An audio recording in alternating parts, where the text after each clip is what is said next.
Deputado Nicolás, como é que faz, hein? Uma saída é essa, né? Obstrução? O que mais que está sendo estudado, hein? Olha, vou ser bem sincero, a gente já tem estudado diversas outras formas, porque essa perseguição não começa de agora, mas eu fui bem claro ao comunicar ali toda a oposição de que, para mim, chegamos a um limite onde as pessoas esperam de nós posições firmes, já que nós estamos em uma situação difícil. Em situações difíceis demandam medidas também difíceis e muitas das vezes também colaterais, no sentido de que não dá para poder a gente querer jogar o jogo com as regras do nosso inimigo. Quando eu propus radicalizar, obviamente não é no sentido violento ou em qualquer outro sentido, a não ser de realmente fazer com que o Congresso pare.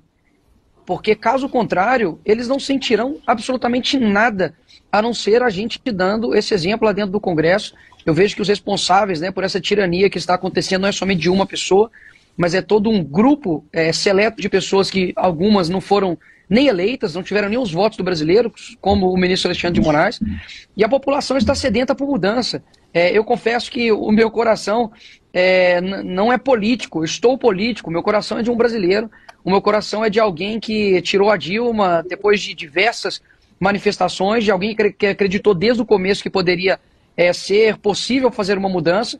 Então, quero reforçar aqui o dia 7 de setembro, não como mais uma manifestação, mas como mais um ataque e defesa, ataque a eles e defesa à nossa democracia.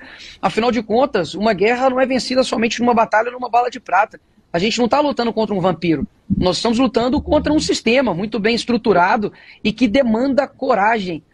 Se esses caras estão querendo colocar que eles são o Supremo ou que eles têm mais coragem conosco, eu vou dar um dos recados mais duros lá no 7 de setembro, pode esperar. Eu já falei com alguns amigos, já falei mesmo com a minha família, com pessoas próximas a mim, de que eu não estou preocupado com cargos, não sou um mandato, eu não sou um mandato, eu sou uma pessoa, eu sou um brasileiro, e as pessoas precisam sentir isso em nós. Então não é somente em mim, mas precisa sentir isso na coragem do Constantino, na coragem do Van Hatten, precisa sentir na coragem de vocês, jornalistas, dos influenciadores, do caminhoneiro, da diarista, no dia a dia. As pessoas precisam perceber que hoje foi o Twitter, amanhã o Instagram, depois é o TikTok, e depois vai ser literalmente a nossa liberdade, só que talvez seja tarde demais. Então, para mim, sendo bem sincero aqui, tá, para todos do Bradock, de que eu não vejo nenhuma outra medida que possa ser feita contra um sistema tirânico que será considerado democrático. Ah, vamos apresentar uma PEC. Tá, a gente já apresentou, a gente sabe que eles sentam. Ah, vamos fazer um movimento, nós já fizemos esses movimentos. O que precisa é parar, sabe? É dar gritos de guerra dentro da Câmara, é fazer como, por exemplo, 5 mulheres de esquerda fizeram na época do impeachment da Dilma, que elas sentaram na mesa diretora e falaram, não vamos deixar ter sessão. Inclusive pediram marmita lá, porque falaram que ia dormir ali no Congresso. São essas medidas que eu estou dizendo. Porque se a gente quer inspirar coragem em alguém, a gente tem que ter essa coragem primeiro. E pode ter certeza que eu disse lá no grupo, e não falei com uma forma de expressão, mas eu sei que eu não estou sozinho nisso, tem muitos outros valentes e mulheres valorosas que estarão conosco nessa luta, e mais uma vez reforço, não depende somente de um ato, não depende de um político, isso aqui não é para uma pessoa, isso aqui não diz respeito a mim, não diz respeito a uma questão ideológica, diz respeito a uma liberdade. E se um povo que acredita que a liberdade ela é simplesmente entregue, mas não conquistada, esse povo já falhou. Esse povo já falhou. Então eu espero muito mesmo que essa tirania do ministro Alexandre de Moraes, com a conveniência e com a anuência do Rodrigo Pacheco, ela aumente. Eu espero que eles aumentem isso, eu espero que eles continuem com as buscas e apreensões, eu espero que eles comecem a caçar outros deputados, sabe por quê? O povo brasileiro precisa entender que isso não diz respeito a nós. Nós somos simplesmente o alvo desses caras, mas a meta mesmo que eles querem atingir é você. Pastor, é você professor, é você que está aí na sua casa e tem a liberdade de falar qualquer coisa na internet.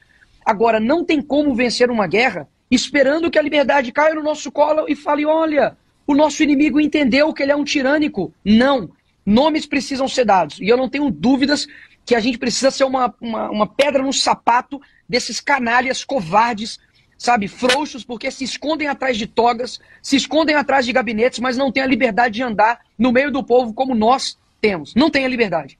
Então, eu não posso falar muita coisa aqui que eu sei, de muita coisa que eu tenho conversado, mas essas palavras vêm do fundo do meu coração, e para quem está escutando, eu te peço, não desista da gente continuar lutando, porque eu não sou daqueles, para poder finalizar, de que tá no meio de uma guerra e fala assim, gente, não adianta mais a gente lutar, olha lá o inimigo, ele é muito grande, nós já tentamos todas as estratégias possíveis.